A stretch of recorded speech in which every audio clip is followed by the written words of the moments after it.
My mom yanked the shower curtain open and shoved her phone 2 inches from my face. Explain this Instagram story, right now. Water ran down my back. Steam swirled around us. I grabbed my towel with shaking hands, trying to cover myself while processing what I was seeing. The screen showed photos of me, but warped. Edited to make me look mean, smug, ugly. Captions over them I'd never written in my life. Mom, I don't have Instagram. She scrolled. More photos. More poison. Don't lie to me, Emma. Your name is right there. The username was @EmmaTellsAll. The bio read, spilling family secrets since Tuesday. My stomach caved in. I didn't make this. Then who did? She was screaming now. Water dripped onto the bathroom tile. I was shivering in my towel, and my mother was looking at me like I was a stranger she'd found living in her house. Dad appeared in the doorway, face already red, jaw clenched. My office. Now, I'd been a normal 16-year-old for exactly 16 years before someone decided to ruin my life. I went to Lincoln High, where I maintained a 3.7 gigapascals. I ran track in the spring. I had a best friend named Maya, who I'd known since 4th grade. I had a little sister named Lily, who was 13 and annoying in the way all little sisters are annoying. My parents were strict but fair. Dad worked in insurance. Mom worked part-time at a dental office. We weren't rich, but we weren't struggling. Just normal. I didn't have Instagram. I know that sounds weird for a 16-year-old, but my parents had a no social media until you're 17 rule, and I'd mostly accepted it. I used Snapchat to talk to Maya, but that was it. I'd never posted anything online in my life. Until someone started posting for me. I threw on a hoodie and sweatpants, hands still shaking from the shower ambush. Dad's home office was really just a corner of the basement with a desk and a filing cabinet. He sat in his chair. Mom stood behind him, arms crossed. The laptop was open on the desk. Sit down, Dad said. I sat. He turned the screen toward me. The @EmmaTellsAll account had 247 followers. Most of them were kids from Lincoln High. I recognized names and profile pictures. People I knew. People I sat with at lunch. People who were now seeing. Dad scrolled to the first post. A photo of our family at dinner. The dining room I'd eaten in every night for 16 years. Caption. Dad failed his promotion interview. Lol. Guess we're staying poor forever. I didn't post this. Keep watching. Another post. Our living room. Toys scattered everywhere from when Lily was babysitting the neighbor's kids. Caption. Mom never cleans. Just yells at us to do it. The house is literally always disgusting. That's not. There's more. The next post made my throat close. My little sister Lily, crying. Mascara running down her face. I recognized the photo it was from 2 weeks ago, when she'd been upset about something at school. Caption. Little sis throwing another tantrum because I'm prettier. She's so pathetic. Laugh my ass off. I would never say that. My voice cracked. Ever. Mom's voice was ice. The photos are from your phone, Emma. I don't have Instagram. I've never even downloaded the app. Then explain how these photos got online. I had no answer. Dad closed the laptop. You're grounded. 2 months. Phone and laptop are gone. You can do homework at the library. But I didn't. Enough. The word hit like a slap. I looked at Mom. She wouldn't meet my eyes. I walked upstairs in silence, locked my bedroom door, sat on my bed in the dark, tried to figure out how my life had just ended. At school the next morning, the hallway went quiet when I walked in. Not the normal quiet of people absorbed in their phones. The deliberate quiet of people watching, waiting. Eyes followed me. Whispers hit my back like darts. I heard fragments. Can't believe she said that about her own sister. Such a pick-me. Always knew she was fake. I kept my head down. Made it to my locker. Hands shaking so bad I could barely work the combination. Maya wasn't there. She was always there. Every morning since freshman year, she'd meet me at my locker before first period. We'd compare homework answers, complain about teachers, plan our weekends. I found her at lunch, 3 tables away from where we usually sat, surrounded by people I didn't know well. Maya. I set my tray down next to her. Please, that account isn't mine. She didn't look up. It has your face, your family, your voice. Someone made it to frame me. Who would do that? I don't know, but I swear. Emma. She finally looked at me. Her eyes were cold. The post about your dad's promotion? That happened. The one about your mom not cleaning? That's real. How would anyone know that stuff except you? I opened my mouth, closed it. She was right. The details were real. Our family's private business. Things I'd never told anyone outside the house. How did whoever made this account know? Maya picked up her tray. I think you should sit somewhere else. She walked away. I sat alone at a table by the trash cans, trying not to cry, while 247 followers scrolled through my destroyed reputation. Third period, Mrs. Patterson's English class. The intercom crackled. Emma Mitchell to the guidance office, please. Everyone stared as I gathered my things. The walk to the guidance office felt endless. The halls were empty during class, but I could feel eyes on me from every classroom window. Miss Rodriguez, the guidance counselor, was waiting outside her office. She'd been my counselor since freshman year, a middle-aged woman with kind eyes and a collection of motivational posters. Her eyes weren't kind today. Principal Davis wants to speak with you. My stomach dropped. Principal Davis's office was at the end of the admin hallway. Large desk, American flag, photos of graduating classes going back decades. He was sitting behind his desk when I walked in. Didn't stand, didn't smile. Close the door, Emma. I did. Sit down. I sat. He turned his monitor toward me. More posts, but different this time. Not about my family. About teachers. Mr. Wilson's breath smells like Marlboros and regret. Someone buy this man a mint. Coach Martinez only picks the pretty girls for varsity. Facts. The rest of us us don't even get a fair tryout. Mrs. Patterson gave me a B because she doesn't like me. Everyone knows she plays favorites. Maybe if I kissed up like Amanda Chen, I'd have an A too. My blood went cold. I didn't write these. The account is called Emma Tells All. It has photos of you, photos of your family, posts about private family matters that only you would know. Principal Davis leaned forward. This is cyberbullying, Emma. It's a violation of our code of conduct and potentially illegal. I didn't make that account. You're the only person it could be. Someone's framing me. He sighed, the tired sigh of an administrator who'd heard every excuse. 3 days detention, starting tomorrow. If any more posts appear targeting staff or students, we'll be looking at suspension. But I'm telling the truth. Then you should have no trouble proving it. He picked up his phone. You can go. I walked out of his office with 3 days detention for something I didn't do. The secretary outside, Mrs. Chen, who'd always smiled at me when I came to drop off attendance slips, looked up. I didn't care anymore who heard. I didn't make that account. She looked away. I spent that night in my room, grounded, phoneless, trying to think. The photos came from our family iCloud. Dad had set it up years ago so we could share pictures from vacations and holidays. Everyone in the family had access. I didn't post them. My parents didn't post them. That left one person, Lily. I thought back over the past week, the little details I'd been too distracted to notice. Lily had been weird lately, smiling at her phone during dinner, giggling at random moments, running to her room whenever I walked by. I'd assumed it was normal 13-year-old stuff, crushes, drama, TikTok videos, but what if it was something else? I waited until 11 p.m. The house was quiet. Mom and Dad were in their room. The TV had been off for an hour. Lily's light was off too. I crept down the hall in my socks, heart pounding so loud I was sure she'd hear it through the wall. Her door was slightly open. I pushed it wider, inch by inch. She was asleep, breathing slow and steady. Her phone sat on the nightstand, face down, still glowing faintly. My heart slammed against my ribs. I picked it up. No passcode. Instagram was open. She was logged into at Emma Tells All. The account that had destroyed my life in 4 days was sitting open in my 13-year-old sister's phone. I scrolled to the DMs. My blood turned to ice. The messages were between Lily and her friend Mackenzie. Mackenzie, did it work? Lily, Emma's so grounded, OMG. Mackenzie, Lamau. Lily, my parents totally believed it. I used the iCloud photos. She doesn't even know I changed the password. Lol. Mackenzie,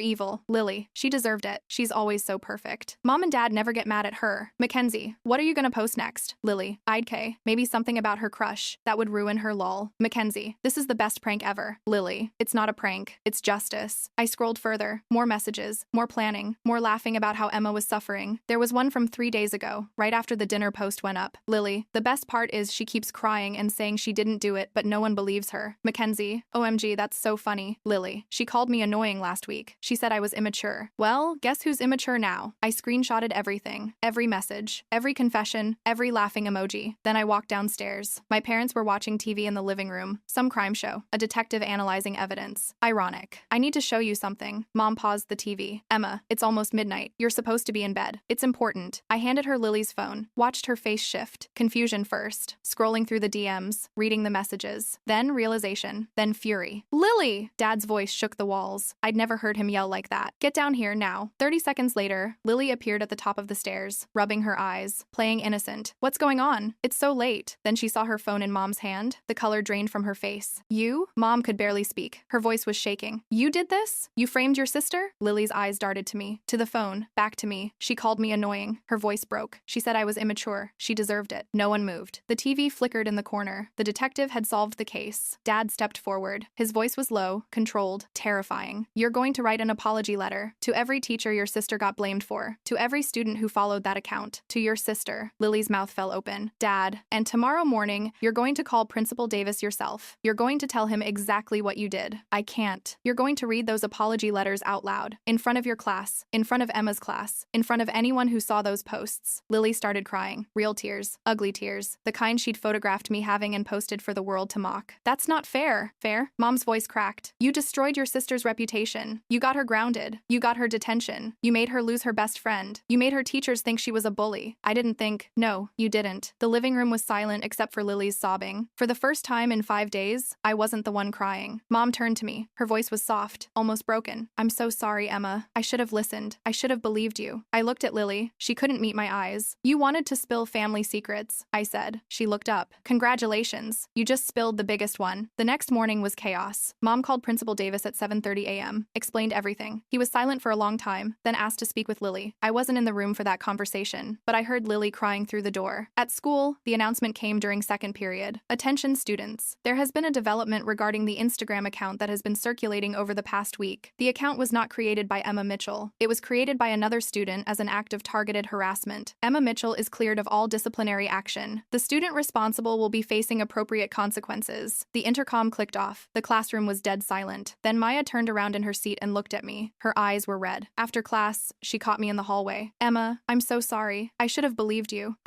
It's okay. It's not okay. I sat 3 tables away from you. I let you eat alone. You didn't know. I should have trusted you. She was crying now. You're my best friend. I should have known you'd never say those things. I hugged her. Right there in the hallway. People stared. I didn't care. We're okay, I said. We're going to be okay. Lily's consequences came down that afternoon. Principal Davis, after consulting with the school counselor, Miss Rodriguez, and the vice principal, Mr. Torres, decided on the following: 2-week suspension, mandatory counseling sessions with the school therapist, Dr. Angela Winters, written apologies to every teacher mentioned in the posts, to be delivered in person, a meeting with the school resource officer, Deputy Martinez, to discuss the legal implications of cyberbullying and defamation, community service, 40 hours, to be completed at a local youth center that helped kids who'd been victims of online harassment. And the kicker, the account had to be deleted publicly, with Lily logged in front of Principal Davis, my parents, and me. I watched her hands shake as she pressed the delete button. 247 followers, 14 posts, 5 days of hell, gone. But the damage wasn't gone. Mr. Wilson stopped me after class the next week. He taught sophomore chemistry, a tired man in his 50s who'd been teaching too long, and showed it. Emma, I wanted to apologize. I blinked. For what? When I saw those posts, I believed them. I thought you'd written those things about me. He looked at the floor. I've been harder on you in class since then, calling on you more, grading you more strictly. That wasn't fair. It's okay, Mr. Wilson. It's not. He met my eyes. I'm sorry. I nodded. Walked out. It helped. A little. Coach Martinez apologized too. So did Mrs. Patterson. Even the secretary, Mrs. Chen, stopped me in the hallway to say she was sorry for not believing me. But Maya's apology meant the most. We stayed up late the night after Lily's suspension started, sitting in her room, eating ice cream, watching stupid videos on her phone. I keep thinking about you eating alone, she said, by the trash cans, while I sat with people I don't even like that much. Maya, 5 years of friendship, and I threw it away in one day because of some stupid Instagram posts. You were hurt. The posts were convincing. They shouldn't have been more convincing than knowing you. We were quiet for a moment. I forgive you, I said. She hugged me so tight I couldn't breathe. Lily came home from her first counseling session looking smaller than I'd ever seen her. Dr. Winters had apparently asked her a lot of questions about why she did it, about what she was feeling, about our family. Mom and Dad had a family meeting that night. The 4 of us, sitting in the living room, no TV, no phones. Lily, Mom said, we need to understand why this happened. Lily stared at her hands. I don't know. That's not an answer.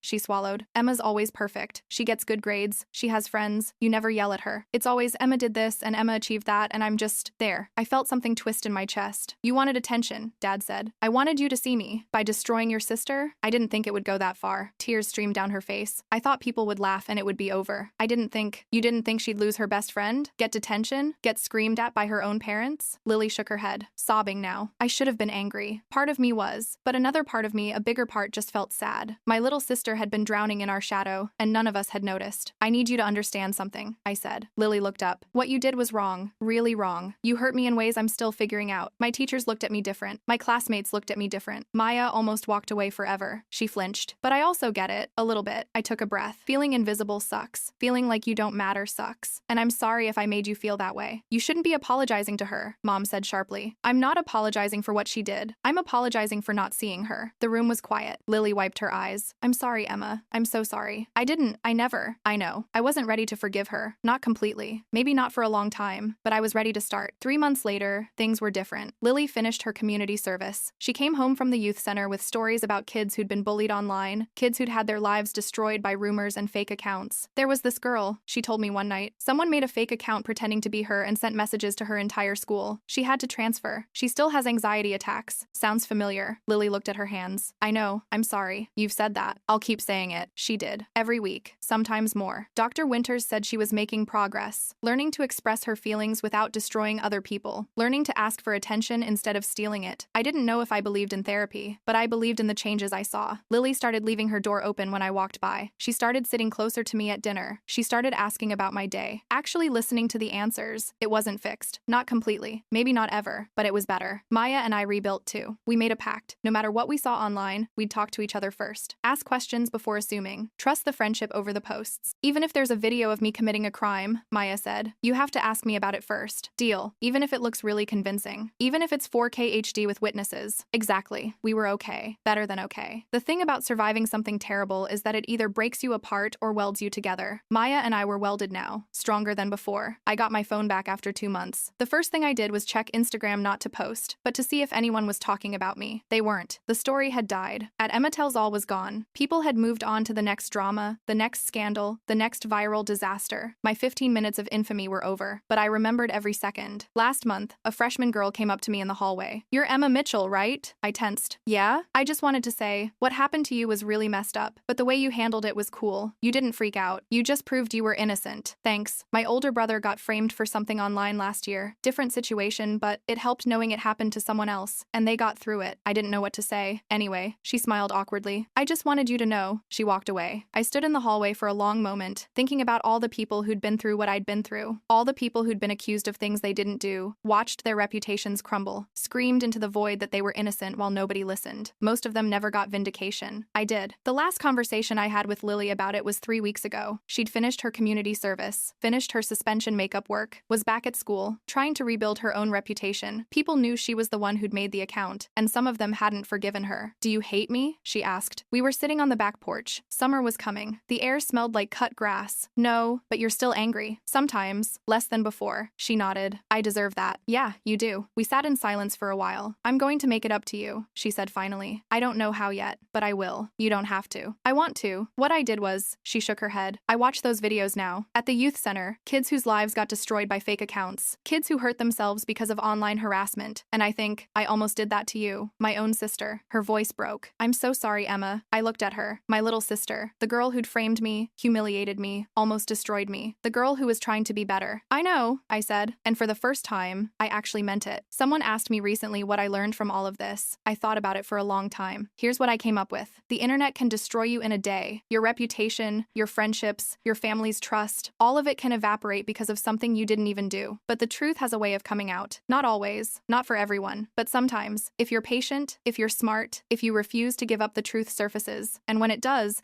the people who tried to bury you have to face what they did. My little sister created a fake Instagram account to destroy my life. She wanted me to suffer because she felt invisible. She wanted me to know what it felt like to be powerless. But she made one mistake. She left her phone unlocked, and I found the truth. Lily asked me once what I would have done if I hadn't found her DMs, if I'd never gotten proof. I think about that sometimes, lying awake at night, imagining a version of this story where I stayed grounded forever, where Maya never came back, where the teachers always looked at me sideways, where I was guilty until proven innocent, and the proof never came. I don't know. I told her honestly. "Would you have given up?" I looked at her. "No, I would have kept fighting, even if no one believed me, even if it took years." "Why?" "Because I knew the truth, and that's the one thing no one can take from you." She was quiet for a long time. "I'm glad you found the proof," she said finally. "Me too. The account is gone. The posts are gone, but I keep the screenshots, not to hold over Lily's head, not for revenge. I keep them to remember. Remember what it felt like to be accused of something I didn't do. Remember what it felt like to watch my world collapse while no one listened. Remember what it felt like to find the truth." Lily wanted to spill family secrets. She got her wish. The biggest secret of all, sometimes the person destroying your life is sitting right across from you at dinner, and sometimes the only way to survive is to catch them in the act.